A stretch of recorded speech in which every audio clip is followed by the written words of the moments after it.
Hello out there, and welcome to our YWCA panel discussion. My name is Lauren Trunco. I'm the Director of Women and Family Services here at the YWCA, and I want to just welcome everybody. And today is October 1st. It is the kickoff to Domestic Violence Awareness Month. We've had to adapt and make some changes from what we normally do here at the YWCA. We have a couple virtual events going on this month, the first one being what you're tuning into now. And our second one is going to be October 15th. We're having our virtual annual Take Back the Night March. You can register to walk with us in solidarity and be a part of that march. We usually do it on our front steps here in our beautiful building and march around the stockade. But this year we'll be asking folks to kind of help spread awareness in their own neighborhoods. We've got some great awareness yard signs and pins and everything available on our website. So please go and register and help support us in spreading the word and ending domestic violence together. I also want to take a minute to shout out some of our amazing sponsors this month. Even though we've had to switch to a totally virtual platform, we've had some really amazing community members step up, and we've been able to raise some incredible money for October. And so I just want to take a minute to kind of give them a special shout out. Our platinum sponsors is the New York Oncology and Hematology and Diligent Data Services. Our gold sponsors are Christine and Joe Frith of Coldwell Banker Prime Properties. We have Sealy Office Systems and Scotia Lockup also. And our silver sponsors are Amy Aldrich with State Farm Insurance Agent and Cops DePaula Silverman, JGL Electric, Orion Media, and Pursuit Lending. So again, thank you guys so much. We appreciate the community support, especially with everything else going on. It means so much to still be able to raise some funds to do what we do at the YWCA here in Schenectady every day. It's really heartwarming and touching to still have the community support through all this. And before we get into our panel and I introduce you to our amazing panelists today, I just want to kind of take a minute to let people know that I understand that some of the information that we're going to be discussing today may be triggering for people. It may be challenging to hear. And so we do have our counselors standing by. If you need to speak out to somebody and you want to reach out to somebody, they can be reached at 518-374-3394, extension 142. And you notice that number, along with our 24-hour domestic hotline number, is scrolling at the bottom of your screen. They'll be available throughout this panel discussion and after as well, anytime you need to talk. So feel free to take advantage of that if you feel like you need to. Last year, the YWCA was awarded a grant that allowed us to begin a family violence prevention program. It's something we're really excited about. We've been providing domestic violence services here in Schenectady for over 40 years. And so to be able to focus some resources on prevention right now is really impactful to us. We are able to offer counseling, support groups, and leadership opportunities to victims and their children to help them heal after leaving a domestic violence situation. So we're really excited to start that program and also expand it. And so that was kind of the inspiration for this panel discussion today. All of the folks that you see on the screen are supporters of the YW and what we do here, and we've worked collaboratively with them.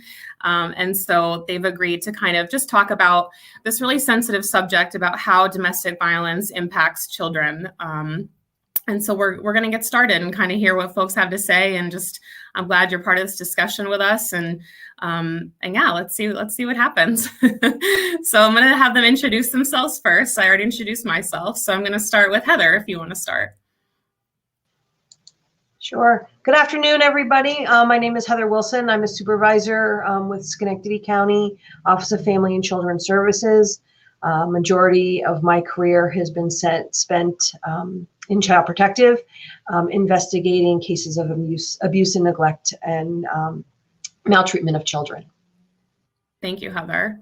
Adrielle? Good afternoon. Adrielle Linier. I'm a detective sergeant in the Juvenile Bureau at Schenectady Police Department. I've been a police officer just over 13 years now. I've been in the Juvenile Bureau almost 5 years. Thank you. Amanda? I think she's frozen. Let's skip to Sabrina. We'll come. Amanda, can you hear me? There you are.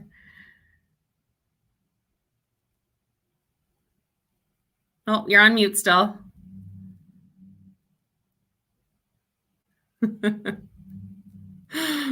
Let me go back to, we'll go to Sabrina next. Good afternoon, everyone. Sabrina Mosso. I'm currently the Executive Director of New York Oncology Hematology and honored to be asked to speak as a panelist as a survivor of childhood abuse. Thanks, Sabrina. And Jara?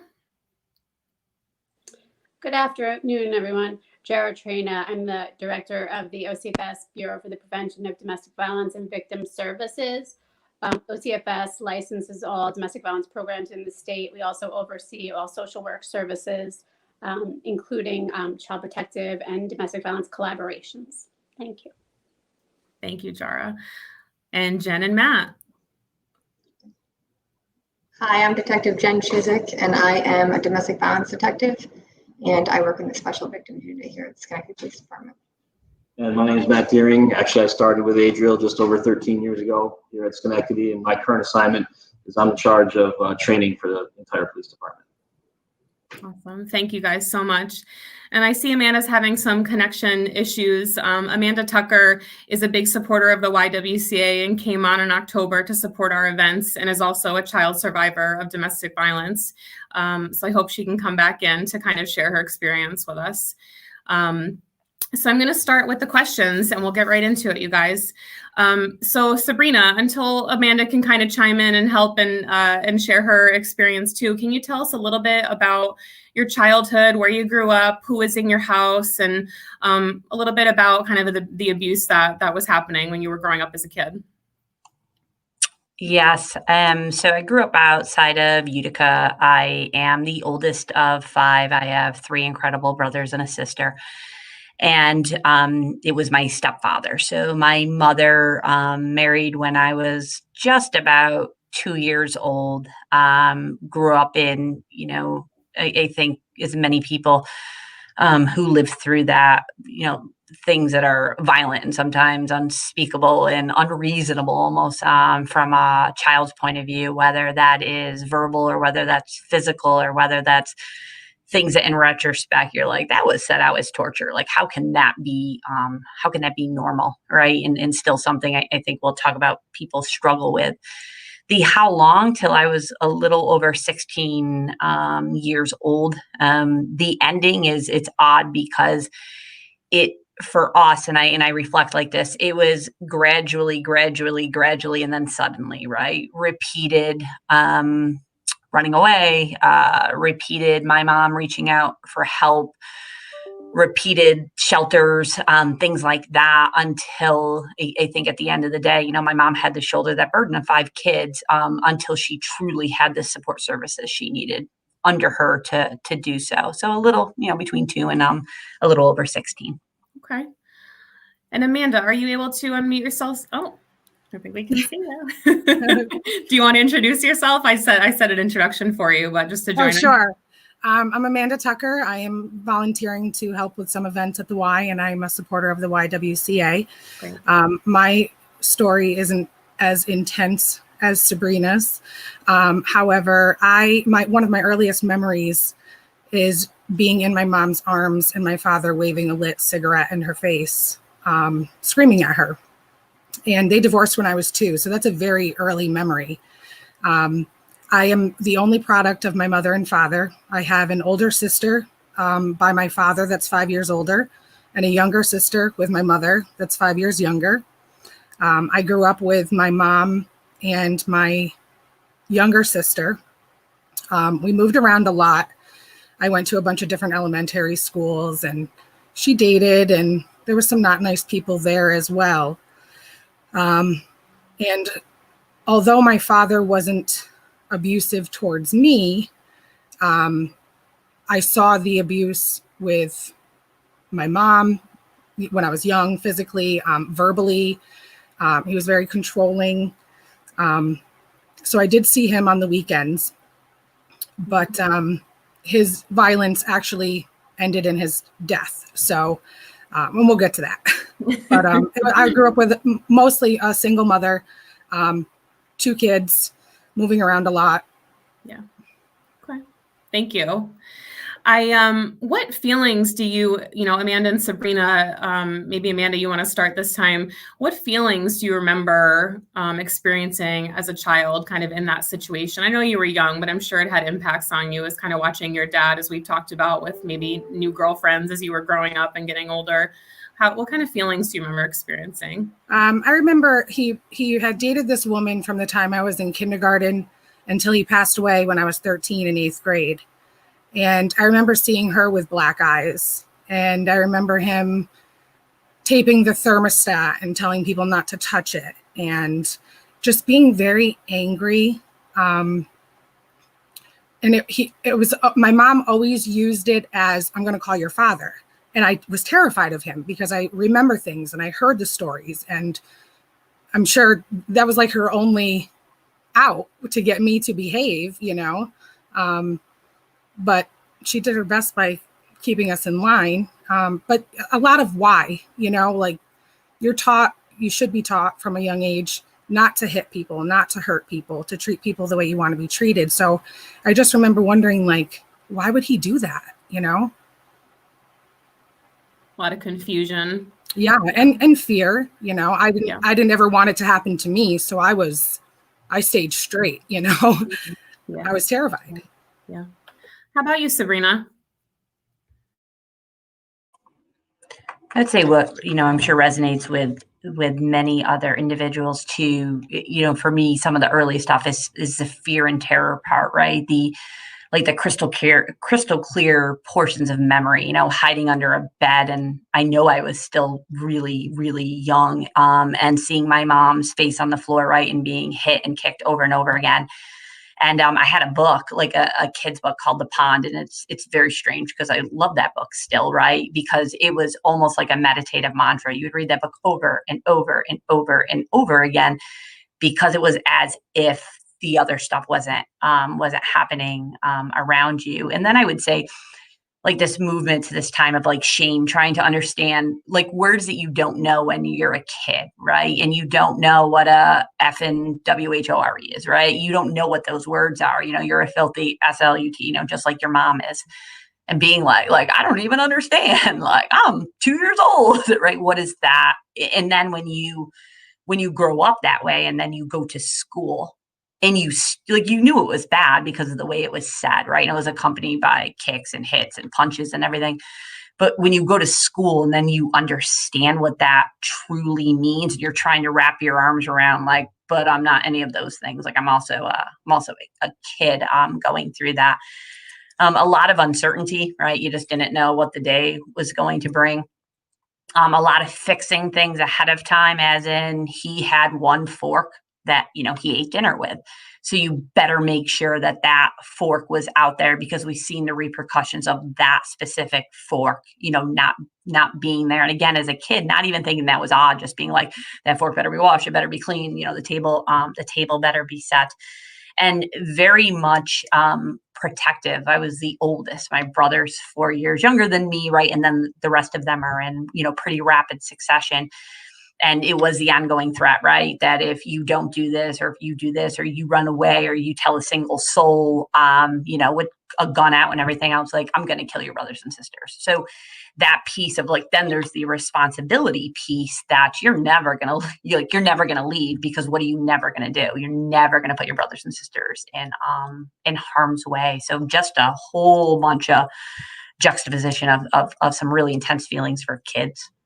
Yeah. And did you ever, I know, Amanda, you were really young kind of when your mom and dad split up, but Sabrina, did you ever tell anybody growing up, like adults, like people that you kind of sought out for help? So an inference, right? People knew. Right? So for timing and frame, just so people understand. I mean, I know I look young, oil of Olay, but I'm over 50 years old, right? So the times were very, very, very, very different at that time, and I know people knew. I know that our neighbors definitely knew, right? We've shown up bloodied and battered on their doorsteps screaming for sanctuary, right? So our neighbors absolutely knew. And for me, really, some of the respite and the protection was school, So I lied all the time. We all do. Fell down the stairs. I fight with my brothers and sisters because we were rough and tumble kids who lived on a farm, right? But you know that they knew. And what is probably one of these things that is so shocking is I have quite a few teachers in high school and grade school and college that are so meaningful to me. And good old Facebook, as much as you think it's negative, a fifth grade teacher, Mrs. Yozo, connected with me, and I had to comment. I was like, you brought me food. You brought me clothes. Like, you told me I was going to be okay. Like, you did all of these things for me. And it was crazy because she wrote back, I've always prayed for you. And it like hit me right between the eyes. Like, she knew, and she did the things she could to protect me in the only way that she knew how. That's incredible. Teachers, man. Gotta love them. Did you, either Amanda or Sabrina, did you guys have experience with police or child protective services? And was it positive or negative when you were a kid? Did you view it as positive or negative? My thing with police came from the fact that Lauren, I can't hear Amanda. So if you want to direct the question to one or the other, that would be good, because I don't want to jump in and cut her off. Okay, she's talking now, so I'll let you know when she's done. So the woman that he had dated starting when I was 5 in kindergarten, and she had black eyes and they fought a lot. She ended up breaking it off with my dad. And my dad was the type of, he taught me, you don't take crap from anyone. And that was his attitude. Even down to, we would go to the McDonald's drive-through and they would say, sir, can you pull up so we can bring your food out? No, let me talk to your manager. Like, just off the cuff, like craziness. And I would be so embarrassed. But so my interaction was the fact that he went to the man's house that my ex-stepmom started to date and punched the guy in the face. Because he was mad, because she left, and because she didn't want to be bothered by him anymore.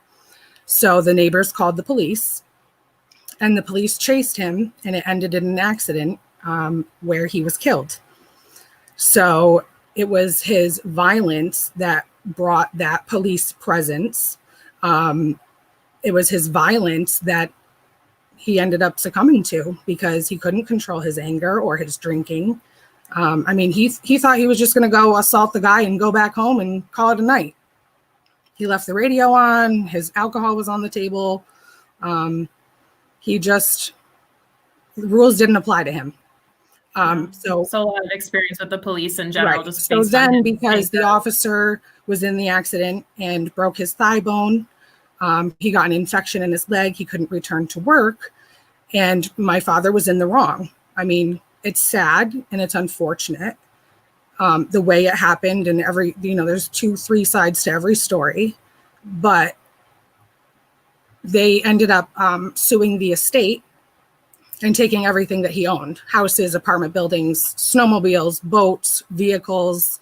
And it happened very quick, and we had to pay off debts. So it definitely put a wedge in our family.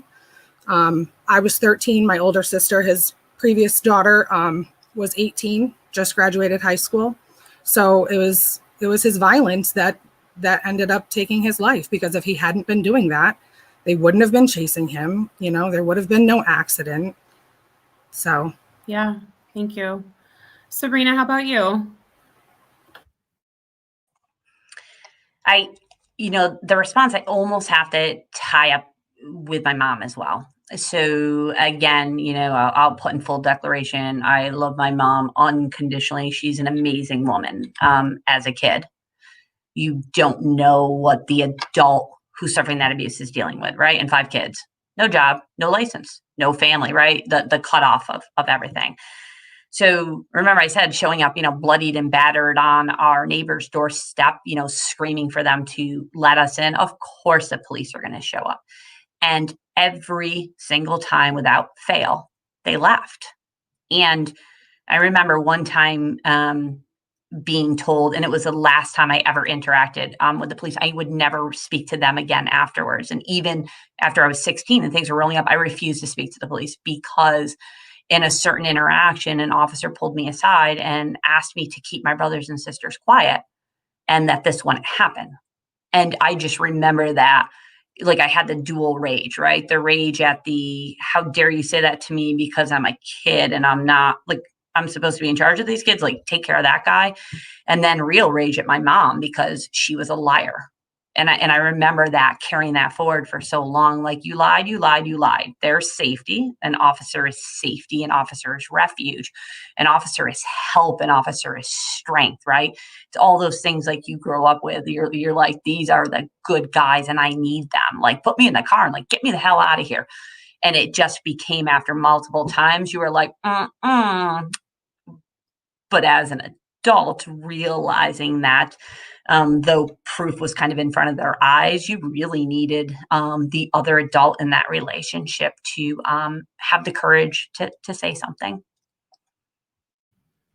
Yeah, and it's so interesting because, you know, domestic violence and the way it's handled has changed so drastically over, you know, the last 20, 30 years, even 10 years. I would love to bring in Heather and, you know, Jen, Matt, Adriel, if you want to chime in on how you think the response has changed from back, you know, when these guys were kids, like they were saying, to kind of how it is now and the changes that have been made. I think from a police perspective, we've tried to take a more trauma sensitive approach. You know, as Sabrina said, you know, the officer who just kind of put it on her shoulders to deal with, you know, training for officers has come a long way, you know, as it relates to, you know, handling the sensitivity of the trauma that the children face. You know, we've gone to a best practices system where we work with child protective victims advocates and attempt to, you know, interview these kids and get some of those elements that contribute to those traumas out of them so that we can better deal with them and with those challenges. Wait a minute. And I would certainly agree with the sergeant. Certainly, you know, over the years, you know, from the world of, you know, child protective, you know, there's no clear allegation per se relating to acts of violence within the family. So it's all that other stuff that comes into play. And I think through, you know, our partnership with the Y and other community-based services, you know, our staff and the sharing of information and training, we're much more, you know, trauma focused and looking at the big picture and really trying to, you know, take a breath and really look at what are the risks, what are the immediate safety things that we have to kind of address. So it is looking at a bigger picture, looking at history, utilizing community supports and bringing our partners to the table. So it's not just, you know, from a negative connotation place when we become involved. It doesn't have to be like that. You know, there's a great deal of support and services that we're able to provide families. So I think the collaboration and the sharing of training and information has been the hugest benefit that I've seen, you know, in the most recent few years. Any other thoughts? We probably agree quite a bit, you know, with what Heather and Adriel said, the fact of that working together relationship, especially that Sergeant Linier has down in the Youth Aid Bureau with the Child Protective, the addition of Jen into a really focused domestic violence detective type role, the fact that as a department, we were on the leading edge of a domestic violence high risk team that was formed with a lot of other agencies throughout the county, that our department was one of the first to adapt a high risk screening form to try and identify, you know, potential things we could do to get involved in these situations earlier than we ever have before. And now branching out, our agency is involved with helping other local police agencies start to train their officers on some of these things as well. So, and even like in that screening, you know, it's a place for them to say, you know, it's not only me that's being abused, but he's directing at the children. So sometimes when a victim feels safe enough, to communicate with us. And then that's when we can communicate with CPS and work with other entities who can help the child as well as the adult victim at that time. So it kind of gives us a segue that, yes, the children are present. It's the adult maybe communicating with that officer, and unfortunately, Sabrina, it was years ago, and that's no excuse. But I think that now better training has taught everybody to, open your ears and keep your mouth shut as the officer and let them communicate what they're willing to at that time, and hopefully get resources, not only to the adults, but also the children involved in those homes. Definitely. Thank you. Jara? Yeah, I would just say that, I think a lot of the work that we've done with training child protective workers to work with domestic violence programs and advocates is really focused on just, thinking back to Sabrina's story about neighbors knowing that abuse was happening. Well, if that case had been called into the state child abuse registry, really interviewing the caller to understand what is it that you're concerned about? What are you seeing? Taking a report that is not going to have the mother indicated as a subject there when, the report is that violence is happening in the home and that father is the one responsible for that violence. When we're going out in the field and interviewing families, we've done a lot of training about focusing on what are the behaviors in the family that are causing harm and who is the one perpetrating those behaviors. In terms of interviewing children, one of the things that both Amanda and Sabrina discussed, I heard a lot of instances about, the course of control happening in their family, but also about steps that, Sabrina was taking or her mom had been taking to prevent violence from happening, really identifying those types of behaviors where, despite the fact that their mothers may have been subject to abuse, they were still working to create safety within their own homes and to protect their children from that abuse. Yeah, thank you. Thank you. Great insight. Is there specific training that the police department and officers that respond to domestic violence are taking in order to prepare them for these situations? We had a question come in from the public as they're watching, and I was just curious if Matt or maybe Adrielle or Jen had thoughts on that or could tell us.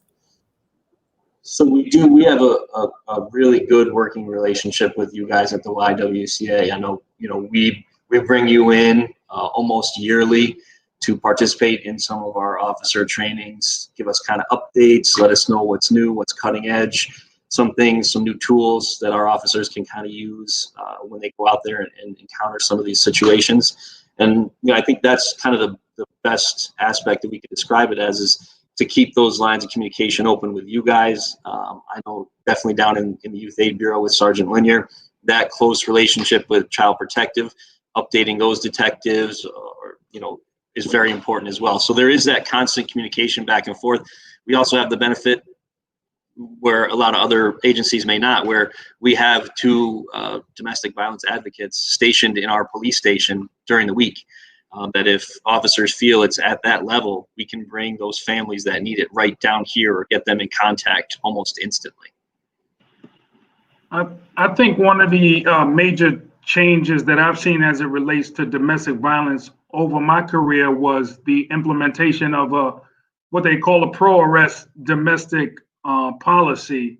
So in the past, where officers may have, had discretion as to the arrest they made in those domestic violence incidents, when there is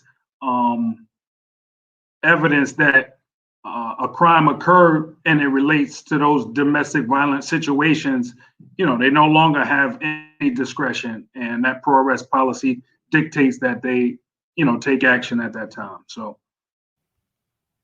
Okay, thank you. Kind of going back to Sabrina and Amanda, I wanted to see how you think kind of growing up in the homes that you did, how did it impact the relationships that maybe you had as a teen or kind of your early adult years when you started getting into relationships? How do you think that affected you? Do you want to start, Sabrina?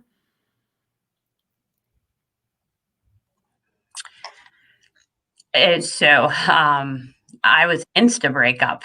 So what did that mean? It meant if there was a perception of a moment that you raised your voice to me. So there's, no arguing, no healthy arguing, because arguing is healthy, by the way.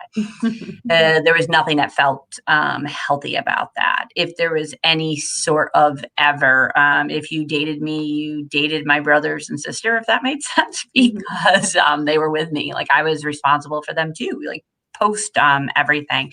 And so if you didn't have the patience and tolerance to be around my brothers and sisters, then that was a hard and a hearty no. And drinking, if you drank heavily and or you had male friends that drank heavily and moved in or around my space, we were done. And so I limited myself very much to relationships, and I'm not sad about those rules, because they were probably really good rules, right? They kept me away from relationships that would have been bad. And I was really honestly lucky. I had serious, stable relationships over a long period of time with a couple amazing men. Married my husband 20 years ago, and I can healthily argue with that man. And he's an imposing army guy, right? So all of those things, right? The discipline, the rigor. I should mention that my stepfather was a Marine in Vietnam.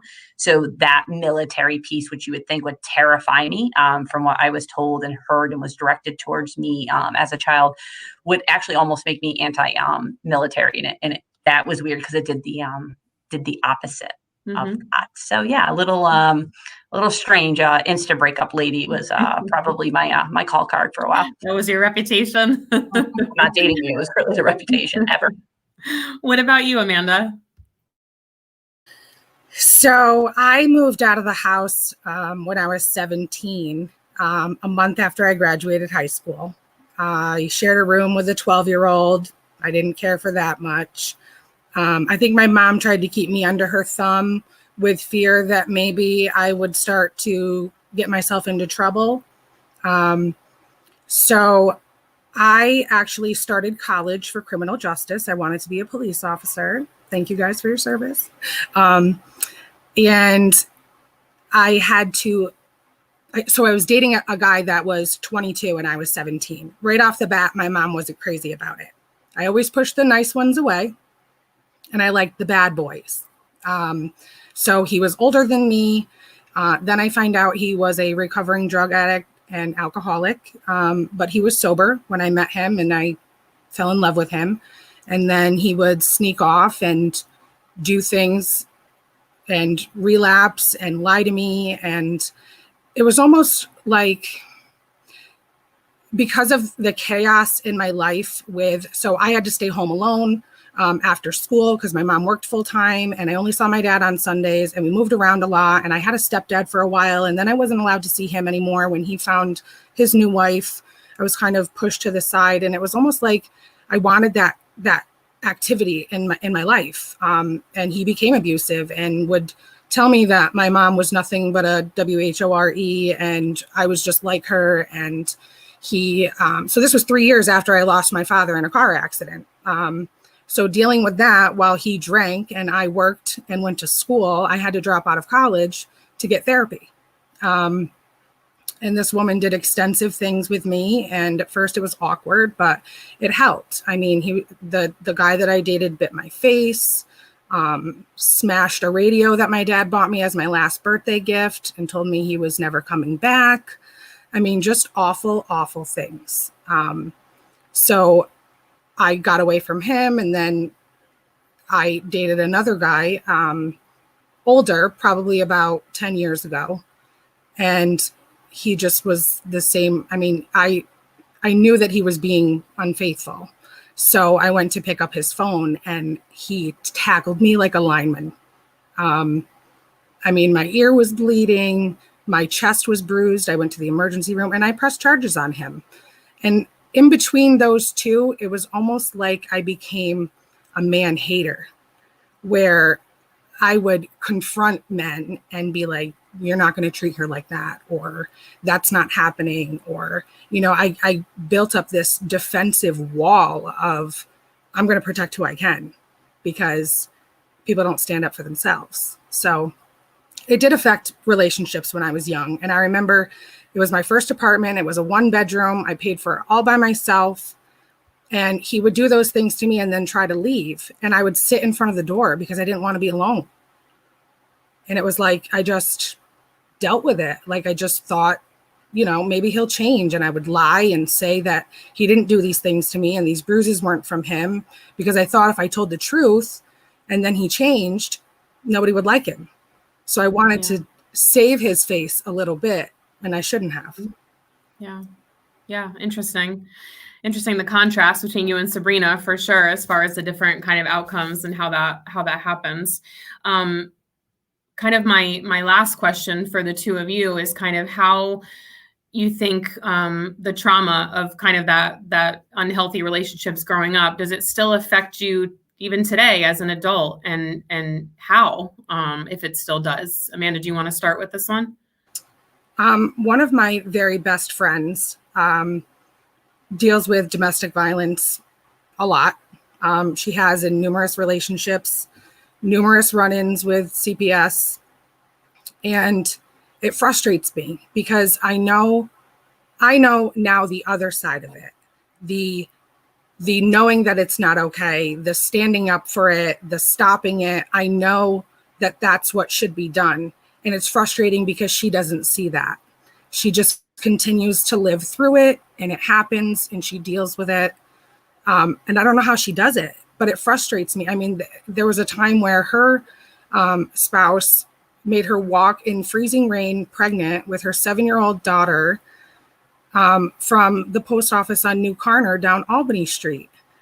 And I was like, I'm coming to get you, and then my anxiety goes up, and he came towards my car and I grabbed a bat out of the trunk because I knew he was an abusive person, and it stopped him, and I didn't have to be physical, but it's like that fight mode where I don't know who you think you are, so it definitely affects me now seeing her go through it. And of course, I don't have my father. He didn't see me graduate. He didn't see me, have children, anything like that. So, it pops up now and then, and it does still affect me. And it's tough when even in the store, when you see people, I mean, I feel like people don't hide anything too much anymore. You hear them screaming at each other on the phone, or, parents fighting with the spouse and then telling the kids to shut up, and it just goes on forever. Yeah. Sabrina, how about you? So there's it's a bad and a good, right? So, under maybe the bad category or odd category is, like, I hoard food. I have tons of canned goods because I don't want to go hungry. So again, I think that people are like, well, that's interesting. Like, you have 11 cans of peas, corn, and carrots, in your thing. I do. I rotate them. And wanting to know where my next meal comes from, almost like a demand. Like, we're traveling. When are we going to stop? When are we going to have breakfast? When are we going to have lunch? When are we going to have dinner? So that's embedded in me. I am terrified of the dark, period. End of story. You're not going to get me to go anywhere where it's dark. I need the lights, the flashlights on. Then I'm always aware of exits. Almost painfully aware. And I've had some people who have traveled with me before in hotels and stuff pick up on the fact that, what are you looking for? Like, I'm looking for the way to get out of here, right? That's just ingrained. It's never going to go away. And parenting, I'm a bad parent. And I think people would be like, what? She's a bad parent. I'm a bad parent. I had my son, like, in retrospect, I had my son when I was 22, right? That's less than 5 years out of that situation. And terrified to be, right, what I grew up with. So therefore, like, I'm not going to yell at that kid. I'm not going to scream at that kid. One of my brothers and I will compare it. He's an amazing parent. We talk about this feeling of getting so angry at your children, that this, like, gray shield comes down and you can't function, you can't speak. And for him, he dealt with it so much better than I did. And for me, it was a retreat. Like, just don't yell at that kid. Don't get mad at that kid. There's no punishment for that kid. I mean, that kid gets upset. Like, you need to take care of that kid so you don't get upset. And that kid's wonderful, by the way, but a lot of leash, right? There's a lot that I wish I had more structure and support of as a parent, right? That it wasn't so much of a free for all. And it was really difficult for my husband, when we met, because God forbid he yelled at him, right? We don't do that in this house. Like, we do not yell at children, right? So we do not punish children in this home. So that was really, that was really hard. And thank goodness I married an amazing man who just dealt with that little quirk, right, and helped us work that out. And then I would say there's also good, at least for me. I'm an incredibly grateful person. There's not really, honestly, there's nothing that shocks me. There's nothing that shakes my boat. There's a little bit of an ass in me when someone says, this is really terrible, right? I'm like, really? Like, is it? Is it? Right? Sort of mentality. I know that's, I'm not cruel, but every once in a while, like, that goes through my little tiny baby brain.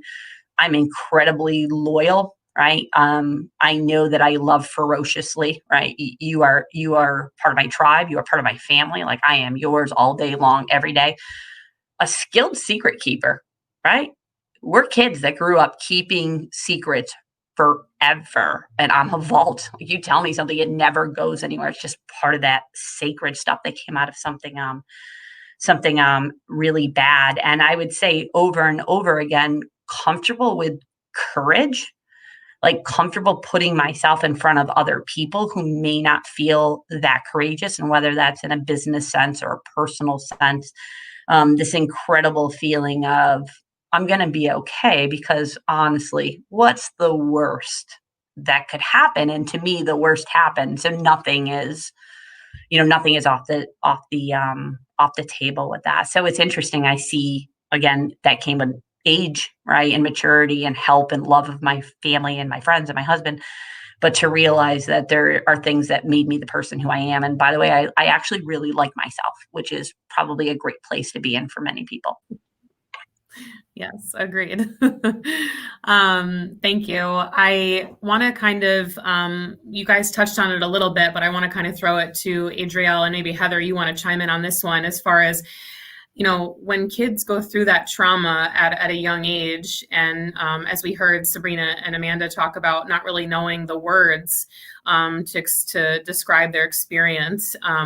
What other ways do you see trauma manifest in kids? How do you see it in kind of their behavior, and like, so we can provide intervention and step in? What other ways can we tell that kids are going through something that you guys have seen in your experience? Heather, do you want to start, or no, Adrielle? I think as we've said, those adverse childhood experiences have a tremendous impact on future violence, victimization, and perpetration. But you see it with kids running away, self-harm, attention-seeking behavior. Like we say, hurt kids hurt kids. So, it manifests itself in a lot of different ways. Children express themselves differently, but a lot of those attention-seeking behaviors, the victimization of other individuals is, some of the signs that we look for. How about you, Heather? I keep hitting the wrong unmute button.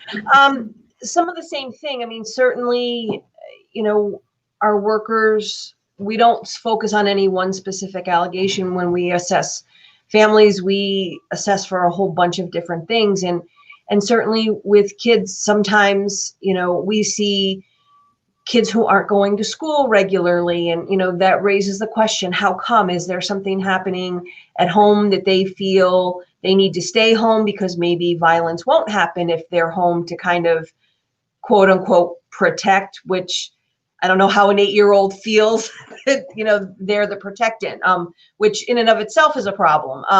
So certainly all those kinds of things. And certainly there are the kids that act out, but sometimes the kids to be most worried about are the kids that aren't, that are so complacent and so that they kind of are in the background. And sometimes those are kids that we have to dig a little bit harder to kind of figure out how they're feeling, because they're not saying things that may be obvious, or that their siblings are reporting, or people are reporting to us. So sometimes those are the kids that take a little extra work to see what else we can do to support them.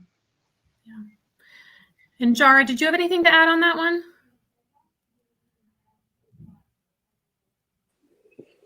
Not at this time. Okay. I wanted to kind of bring it back to the present and kind of talk about what's going on in Schenectady right now. And I wanted to kind of hear from maybe Jen and Matt and Jara, if you could kind of give us an idea of what the situation is in Schenectady as far as domestic violence. And even, and Heather, feel free to chime in too, as far as kids being in these homes. What is kind of the state of Schenectady right now in domestic violence? Well, it's obviously something that, we deal with on unfortunately a regular basis. We're always looking for those new, maybe some outside the box ideas as to how to get involved early on, notice some of those things. It's an issue that is very hard to combat.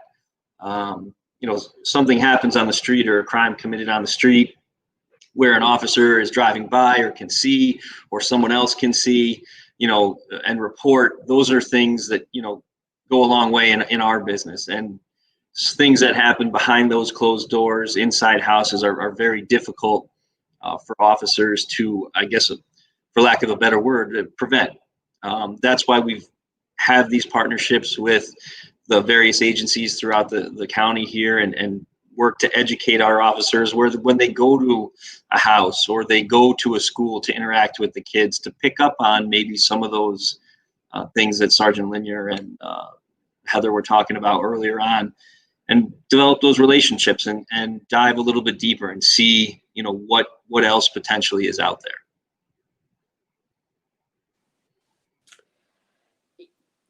Given the current context of the pandemic, I would say that one of the things that OCFS is hearing, looking at statistics from our statewide domestic violence hotline that's operated by the Office for Prevention of Domestic Violence, we're seeing an increase of call volume of as much as 60%, with folks being trapped at home, with economic stresses caused by the shutdown of the economy. All of that has really increased the level of violence that's occurring in folks' homes. And at that same time, as far as our child protective work goes, children are just only now resuming schooling in some places.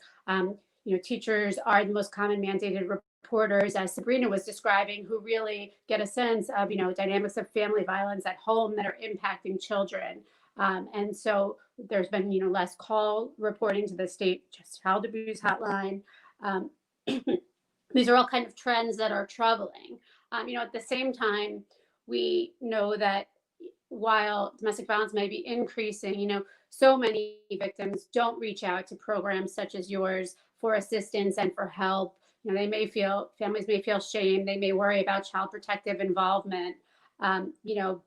But really, like the officers were describing, with their high risk team, reaching out for help sooner rather than later, is going to only be beneficial for their families. And so really just getting the message out there that, ignoring the problem isn't going to make it go away, and that reaching out for confidential services, they are available. Yeah, and I kind of wanted to piggyback off that. Thank you for bringing that up, Jara, as far as the switch to virtual learning. That really takes kids away from teachers and the opportunity to talk to teachers and people in the school system for assistance. Heather, Adrielle, and Jen and Matt, please feel free to chime in, but how concerned are you guys about this kind of that protective factor of the schools kind of switching to a virtual platform? How concerned are you, and have you seen any effects yet? It's concerning. As Jara mentioned, calls to the hotline, the domestic violence hotline, are going up, but calls to the state central registry have kind of been low. And certainly since the pandemic has started, we have here in Schenectady, we have seen our numbers as far as volume of reports dip. Unfortunately, the things that we are getting appear to be much more serious, much more credible. We have definitely seen an increase of those reports where kids are being hurt, where there has been physical violence, in the household between significant others. So we are seeing that trend. Where it's impacting is our ability to really truly assess what's happening. We never shut down during the pandemic. We got smarter about, our face-to-face contacts with people. But so many of those community resources, schools, the Boys and Girls Club, Girls Incorporated, daycare centers, those are all safe places for kids to go, all places that we would go to interview them and talk to them and use them as a resource for non-offending parents to try to make a plan. And in essence, we lost a lot of that community oversight. So it really has been huge. Now that kids now we're trying to track families down, right? Because some kids are in school, they're not in school, they're virtually learning a couple of days a week. So it has definitely made us work smarter as far as utilizing our community partners and sort resources to try to figure out how can we, do this.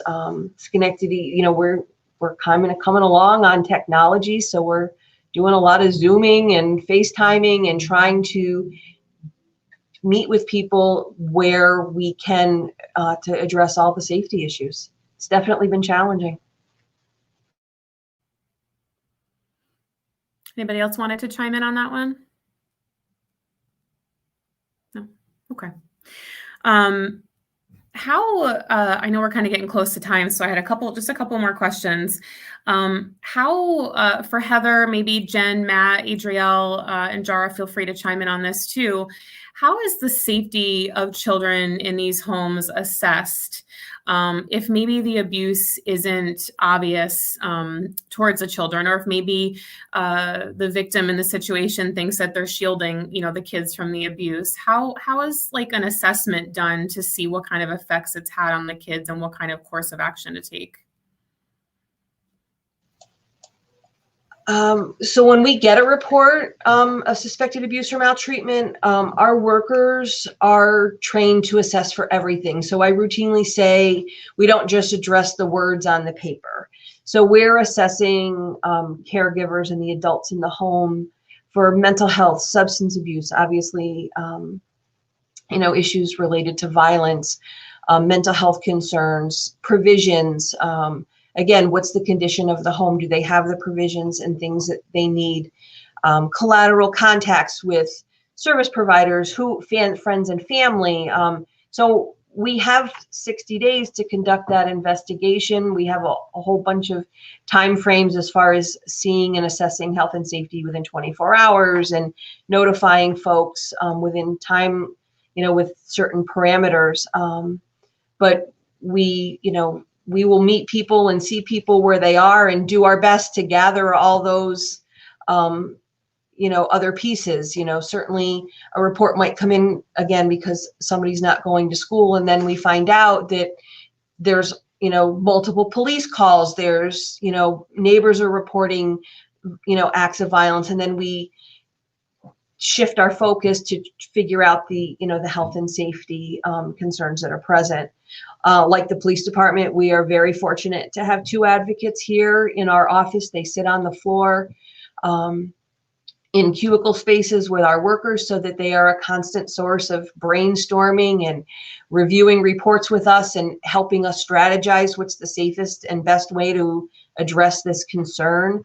Can we connect, families to services quicker? And I think, our referrals to the Y have gone up, tremendously since this partnership. And so I think that that's all been a benefit, but we kind of feed off of each other, and everybody has a little piece of, kind of the puzzle that helps us, address those concerns, whatever they may be.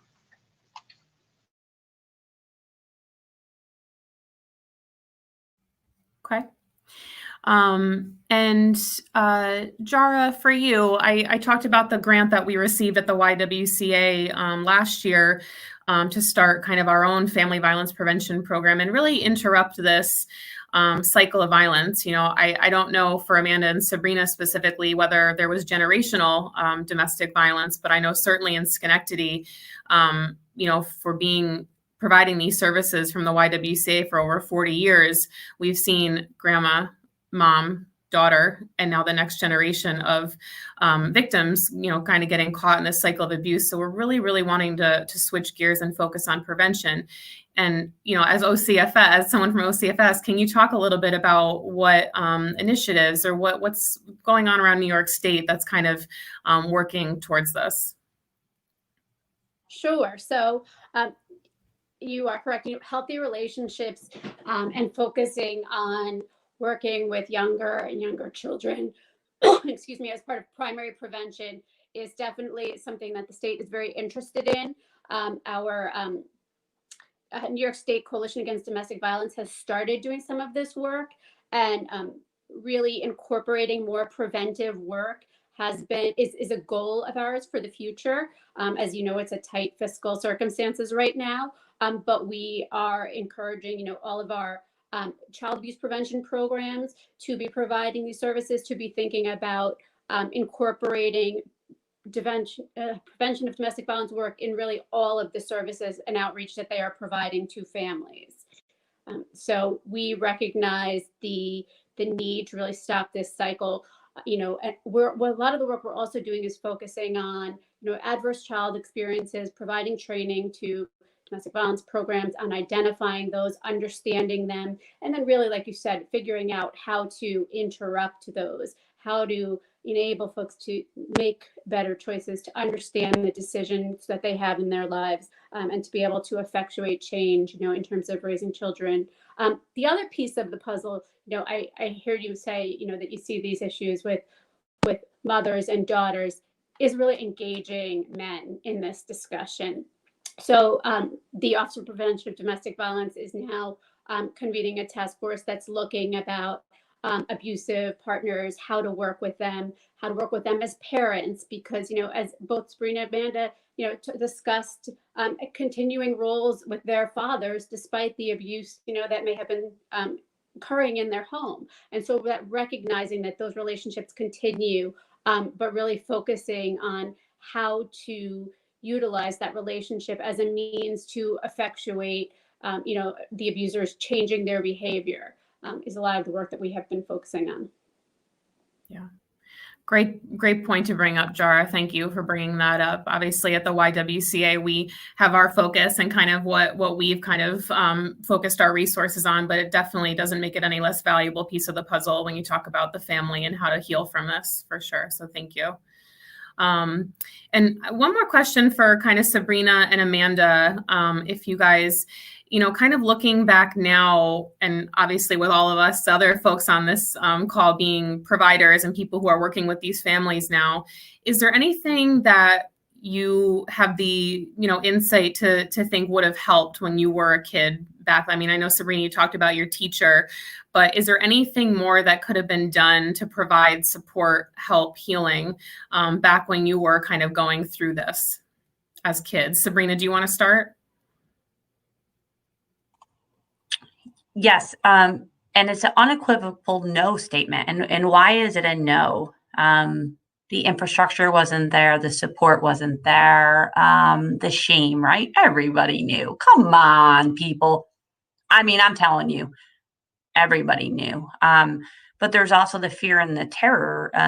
He broke my grandfather's hand in the driveway in front of me when my grandfather told me to get in the car to come to him. So you with me? It extended right beyond that. So you were scared of the dude, right? Guns and threaten people all the time. So you were afraid. So I would not, going back and doing like a postmortem analysis on what could have been done better, I think is actually a waste. Where I think we sit is we sit and saying there's been tremendous strides and tremendous gains and getting the word out there about access and programming. And, I have to say it out loud, something that's been taught to me, I was lucky enough to go to Siena College, is philanthropy and commitment to your community. And if folks are like, gosh, I wish I could do something, I'll be the person who says it out loud. Donate, go to the Y site and donate because we needed it, right? I needed book bags, I needed food, I needed sneakers so I could run track. I needed all of those things. And if I could have gotten them, from a community, that would have been amazing. We needed shelter, we needed protection, we needed all of them. We needed a lawyer, we needed all of those things. So I would say it's now, right? It's the now and moving forward to commit ourselves to. So thank you for asking me to comment. Thank you. Amanda? So I know that when I was in school, I did banana splits. Banana splits, for those that don't know, was about coming from a family where your parents have split. I think that it's a great program, but there should be more to it than that, because it's not just about separate households and your parents not living together anymore. There are things that stem from that maybe could be more helpful to kids. But I was young when it happened. And, there was another thing that popped up when we were talking is because my mom was a single mom and worked full time, I had to take the bus to and from school. I couldn't play sports or an instrument or stay after school necessarily. And that was tough, having to go home by myself and do my homework and whatever I needed to get done. But I wanted to do sports and I didn't have a way there. And my mom couldn't do it because she was working and my dad lived a half hour, 45 minutes away.